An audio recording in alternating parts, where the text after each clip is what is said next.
ಅಮ್ಮ ಜೀವ ಕೊಡ್ತಾರೆ, ಅಪ್ಪ ಧೈರ್ಯ ತುಂಬ್ತಾರೆ, ಜೊತೆಲಿ ಹುಟ್ಟಿದವರು ವಾತ್ಸಲ್ಯ ತೋರಿಸ್ತಾರೆ. ಆದರೆ ಗುರು ಇವರನ್ನೆಲ್ಲ ಕಾಪಾಡಿಕೊಂಡು ತಲೆ ಎತ್ತಿ ಜೀವನ ಮಾಡೋ ವಿದ್ಯೆನ ದಾನ ಮಾಡ್ತಾರೆ. ನಾವು ಇವರನ್ನು ಗುರುಗಿಂತ ಮಿಗಿಲಾದ ಪದ ಇದ್ದರೆ ಏನಂತ ಕರಿಬೋದು? ಬಳಪ ಹಿಡಿದ ಭಗವಂತ ಇರುತ್ತಾನೆ ನಮ ಸುತ್ತ, ಅವತಾರ ನಾನಾ ರೂಪವೋ. ನಮ್ಮೆಲ್ಲ ಹಣೆ ಬರಹ ತಿದ್ದಿ ಬರೆಯಲು ಕತ್ತಲೆಯಿಂದ ಬಂತ ನಮ್ಮ ಕೈಯ ಹಿಡಿಯುತ್ತ, ಕರೆದೊಯ್ದ ಬೆಳಕು ತೋರಲು. ನಯವಾಗಿ ಗದರೋದು ನಮ್ಮ ಬೆಳೆಸಲು.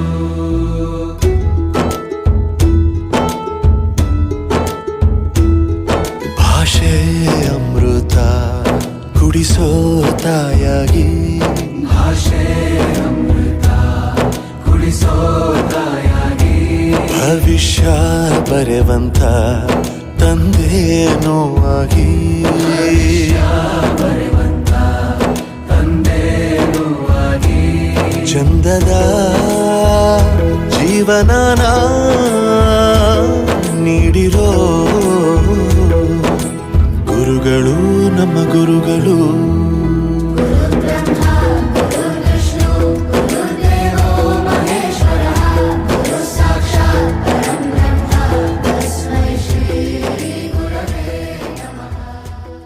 ಮೊಬೈಲ್ ಇರಲಿಲ್ಲ, ವಾಟ್ಸಪ್ ಇರಲಿಲ್ಲ, ಸೋಷಿಯಲ್ ಮೀಡಿಯಾ ಅಂತೂ ಚಾನ್ಸೇ ಇಲ್ಲ.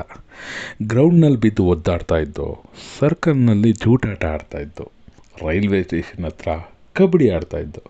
ಇನ್ನು ಸಂಜೆ ಫ್ರೀ ಇದ್ದಾಗ ಗಾಯತ್ರಿ ನಗರದ ಗಲ್ಲಿನಲ್ಲಿ ಬೀಟ್ ಆಗ್ತಾಯಿದ್ದೋ. ಓದಿನ ಜೊತೆಲಿ ದೇಹಕ್ಕೂ ವ್ಯಾಯಾಮ, ಸಾಮಾನ್ಯ ಜ್ಞಾನನೂ ಲೈಟಾಗಿ ಬಳಸ್ಕೊಳ್ತಾ ಇದ್ದೋ. ಅಂಥ ನಿಷ್ಕಲ್ಮಶ ಸ್ನೇಹ, ಪ್ರೀತಿ, ವಿಶ್ವಾಸ, ನಂಬಿಕೆ ತುಂಬಿ ತುಳುಕ್ತಿದ್ದಂಥ ಕಾಲ ಅದು.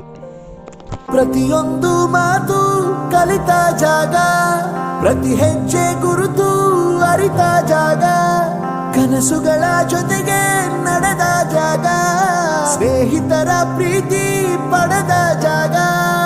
ಎಲ್ಲರೂ ಒಂದೇ, ಇಲ್ಲಿ ಮೇಲೂ ಕೀಳಿಲ್ಲ, ಜ್ಞಾನದ ಹಸಿರಿದ್ದಾಗ ಮೊದಲು ಕೊನೆಯಿಲ್ಲ. ಮನೆಯೇ ಮೊದಲ ಶಾಲೆ, ತಾಯಿನೇ ಗುರುವು, ತಾಯಿಗೂ ಪಾಠ ಹೇಳಿದ ಗುರುವೇ ಅರಿವು. ಎಲ್ಲ ದಾನಕ್ಕೂ ಶ್ರೇಷ್ಠ ವಿದ್ಯೆ ಎನ್ನುವುದನ್ನು ತಿಳಿದ ದೇಶ ನಮದು, ವಿಶ್ವದ ಕಣ್ಣು. ಮುಂದೆ ಗುರಿ ಇರಬೇಕು, ಹಿಂದೆ ಗುರು ಇರಬೇಕು, ನಂಬಿ ನಡೆದರೆ ಸಾಕು ಸಾರ್ಥಕ ಬದುಕು.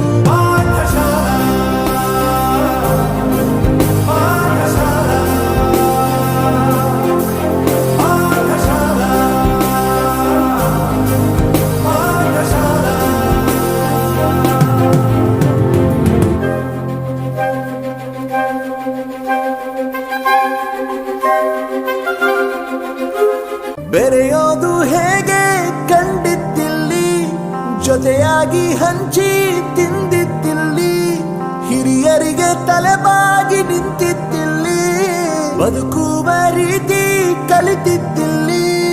ಶಿಕ್ಷಣ ಶಿಕ್ಷೆ ಅಲ್ಲ, ನಮ ಕಾಯುವ ರಕ್ಷೆ, ಪುಸ್ತಕ ಹಿಡಿದ ಕೈ ಸರಿದಾರಿಯ ನಕ್ಷೆ. ತಂದೆ ತಾಯಿ ದುಡಿಮೆ ನಮ್ಮ ಬೆಳವಣಿಗೆ, ತಿದ್ದೋ ಗುರುವಿನ ತಾಳ್ಮೆ ನಮ್ಮ ಬರವಣಿಗೆ. ಓದಿಸುವವರಿಗೆ ಮಾತ್ರ ಸಿರಿತನ ಬಡತನ ಎಲ್ಲ, ಓದೋ ಮನಗಳಿಗೆ ಯಾವುದು ಇಲ್ಲ. ಪದವಿ ಅಂಕೆ ಇದ್ದರೆ ನೀ ಗೆದ್ದ ಹಾಗಲ್ಲ, ವಿನಯ ಮೌಲ್ಯ ಎಂದಿಗೂ ಸೋಲುವುದಿಲ್ಲ.